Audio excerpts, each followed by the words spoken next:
नमस्कार, आप देख रहे हैं अनोखी आवाज और मैं हूं आपके साथ अनुष्का। भारतीय जनता पार्टी की पूर्व कैबिनेट मंत्री व वर्तमान विधायक उषा ठाकुर ने एक बार फिर विवादित बयान देकर राजनीतिक गलियारों में हलचल मचा दी है। उन्होंने वक्फ बोर्ड पर गंभीर आरोप लगाते हुए दावा किया कि आधे हिंदुस्तान पर वक्फ बोर्ड का कब्जा है। उषा ठाकुर ने संसद में वक्फ बोर्ड को लेकर उठाए गए मुद्दों का समर्थन करते हुए कहा कि सभी देशभक्तों को इस मुद्दे पर डटकर खड़ा होना चाहिए। उन्होंने कहा कि भारत एक संविधान से चलने वाला देश है और संविधान हमारी आत्मा है। इसके विरुद्ध कोई भी कार्य करने की अनुमति नहीं दी जा सकती। उषा ठाकुर ने वक्फ बोर्ड को लेकर चिंता व्यक्त करते हुए कहा कि यह एक ऐसा कानून है जहां ना कोई अपील है और ना ही कोई दलील। उनके अनुसार वक्फ बोर्ड बिना किसी कानूनी प्रक्रिया के किसी भी जमीन पर दावा कर सकता है और इसे अपनी संपत्ति घोषित कर सकता है। उन्होंने कहा कि कई मामलों में बिना प्रमाण या दस्तावेजों के समय के साथ इस तरह के दावे किए गए हैं जिससे लोगों की संपत्तियों पर वक्फ बोर्ड का कब्जा हो चुका है। आगे उन्होंने कहा कि भारतीय संविधान के अनुसार प्रमाणित दस्तावेज रखती है उन्हें उनकी संपत्तियों का अधिकार मिलेगा। उन्होंने इस बात पर जोर दिया कि संविधान का पालन हर नागरिक और संस्था के लिए अनिवार्य है और किसी भी अकारण दावे को निरस्त किया जाना चाहिए। उषा ठाकुर के इस बयान के बाद राजनीतिक माहौल गर्मा गया है। CAA कानून को सामने रखो, UAPA के कानून को सामने रखो, ट्रिपल तलाक के कानून को सामने रखो। ये जो आए दिन जुल्म किया जाता है, अखलाक से लेके पीलू खान से लेके वसीम तक, दाढ़ी काटी गई थी उत्तर प्रदेश में एक शख्स की, तो अब हम देख रहे हैं कि अशरफ अली सैयद को पीटा गया। अब ये वक्फ का कानून लेकर आए। अब आप खुद अंदाजा लगाइए कि मोदी क्या करना चाहते हैं भारत के मुसलमानों से।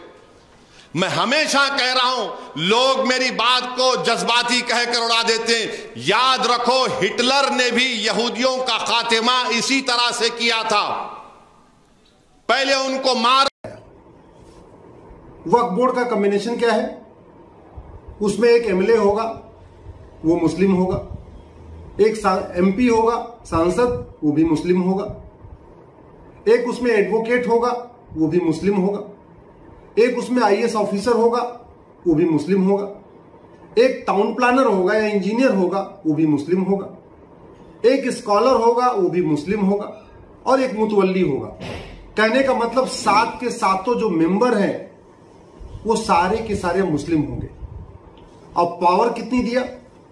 पावर ऐसी दिया कि अभी आपने सुना ही है कि तमिलनाडु में एक पूरे गांव को ही उन्होंने वक्फ प्रॉपर्टी घोषित कर दी।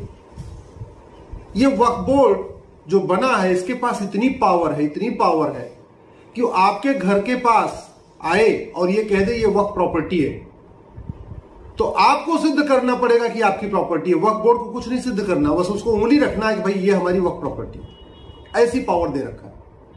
किसी मंदिर के ऊपर जाके अगर वक्फ बोर्ड कह दे ये वक्फ प्रॉपर्टी है, तो वक्फ बोर्ड को कुछ भी प्रूव नहीं करना, मंदिर के पुजारी को प्रूव करना है कि ये मंदिर किसने बनवाया, ये मंदिर की जमीन किसने दिया, इस मंदिर का पुजारी कौन है, उसका डॉक्यूमेंट कहां है, रजिस्ट्री कब हुई, सब कुछ मंदिर के पुजारी को करना पड़ेगा। अगर किसी गुरुद्वारे पे जाके वक्फ बोर्ड कह दे कि ये गुरुद्वारा वक्फ बोर्ड का है, तो वक्फ बोर्ड को कोई कुछ भी नहीं प्रूव करना है।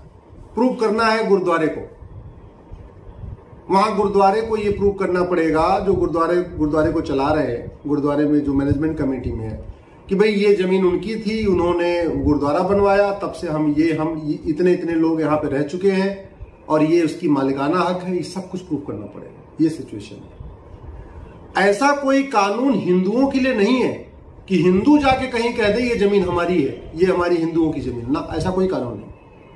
ऐसा कोई कानून जैन के लिए नहीं है, जहां जैन जाके कह दे भाई ये जमीन हमारी है। ऐसा कोई कानून बौद्ध के लिए नहीं है, ऐसा कोई कानून सिख के लिए नहीं है, और ऐसा कोई कानून पारसी के लिए भी नहीं है, ऐसा कोई कानून ईसाई के लिए भी नहीं है।